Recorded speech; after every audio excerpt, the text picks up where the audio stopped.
Alright, so welcome back, and this is Joe's cooking special. Well, we're making a Moroccan flavoured beef tagine. I went to Morocco on my own. I've never been. It's fantastic. The flavours were just incredible. And I walked through the souks of Morocco, and that's when I got the bug for those sort of, Arabic sort of, Middle Eastern flavours. I love how he's talking about all these bugs and things, but he's going to make me do the cooking. It's going to be a Moroccan beef style. Yeah. So there's a lot that you can do here. There are so many flavours you can kind of pull through. You can look up recipes online, but we're just doing something really quick and simple and easy. We're going to need some harissa paste, which we're going to actually make ourselves. Yeah.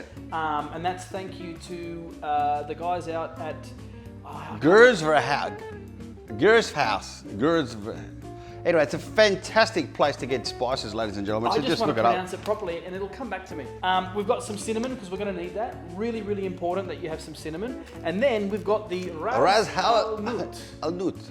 So this is the king of all the Moroccan spices, but very different depending on where you go and whatever. So some dates, because I believe dates work really well in a tagine, particularly with couscous and beef. The recipe doesn't call for dried figs, but I've cooked this enough to know that dried figs with this will be fantastic. Absolutely. Absolutely. Now, one thing that we're also going to do, which is a bit out of the norm, is rather than using fresh chopped tomatoes, which that does call for in that Moroccan kind of Middle Eastern cooking, we're actually going to use a smoked passata. So that's going to give us a little bit of that flair, but it's an Italian, little bit of an Italian kick to it. Why not, Cugino? Carrots, onions,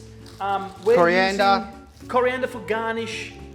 Very important that we're going to be browning our meat with butter. Don't use olive oil, always use a butter. This is a Moroccan style. Let's stay true to that style. They either use ghee or butter. They do not like using oils, and it's all about smoke points and getting that quality and I guess that punchiness and that real concentrated flavour into their food. We've got a beautiful beef, courtesy of Neil's Meats. Yes, they gave us this for free. Actually, great guys. What was the cut? It was the silver.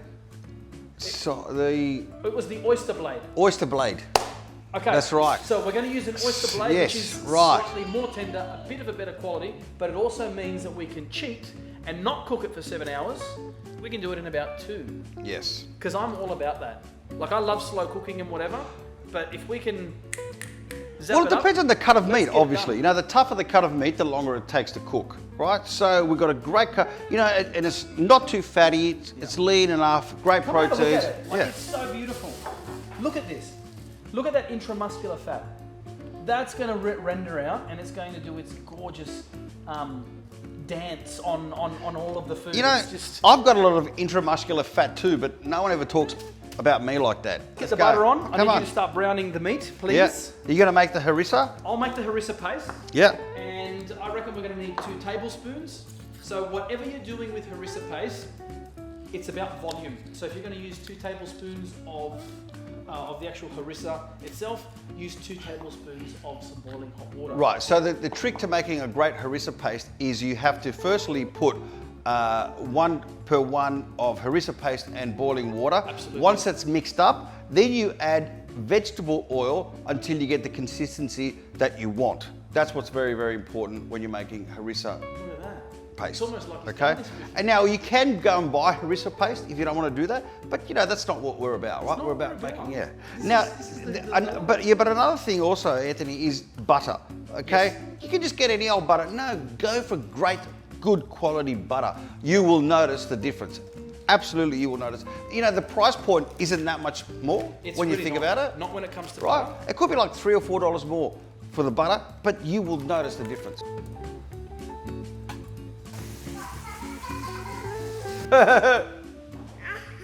Oh, you're such a fake laughter. You can tell whose son this guy is. Is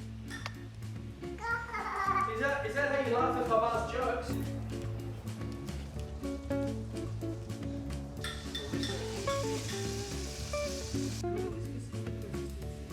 So we're just going to do like a rough dice.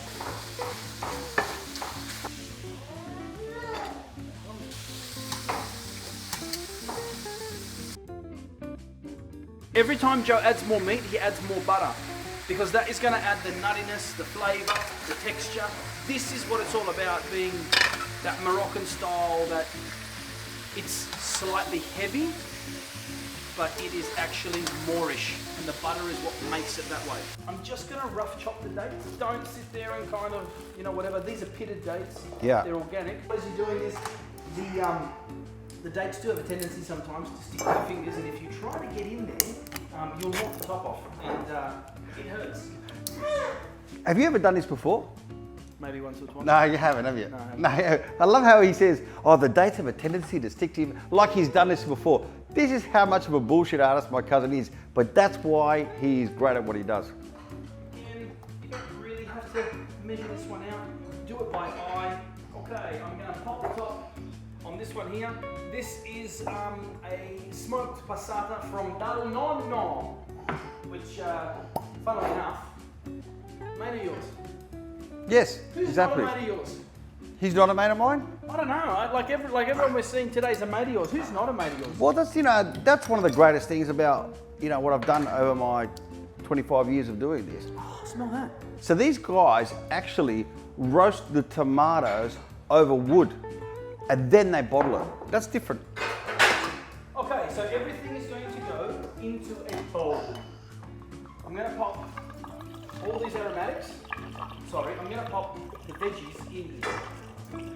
Now I'm going to add some aromatics, which I am actually going to use half of this because it's gorgeous. You know what? I'm using it all because it's gorgeous. And we need our Rasa el Hanout. I don't know if I'm saying that right. I'm now going to pop all the dates in. A little tap.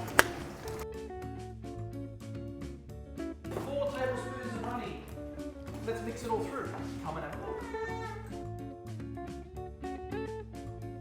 I'm going to put the butter in because the butter is flavour and it's beautiful. Now this has been browning and it's sat on the side. I'm going to use the juices of that as well. What heat do we put this at? I've got like a medium low. This is a little mix that I prepared earlier. Now we're ready. I've just turned that off. Yeah. Look at that. I mean, you can serve this however you like. You can serve this almost in a, like with some Lebanese bread, some Turkish bread, kebab style. You could serve this just as it is. But what we're gonna do... I want to do this with couscous, right? Couscous, we're doing couscous. So just get in there. Look. But we need to garnish it. I would throw a little bit of mint on this, right? Yeah, that's sensational. So that's what we're gonna have for dinner tonight. You guys enjoy. I hope you've enjoyed watching this as much as we've enjoyed cooking it. Serve great. this with some beautiful fluffed couscous, a beautiful Italian-inspired Moroccan tagine. How's that for fusion? Buon Beef. appetito.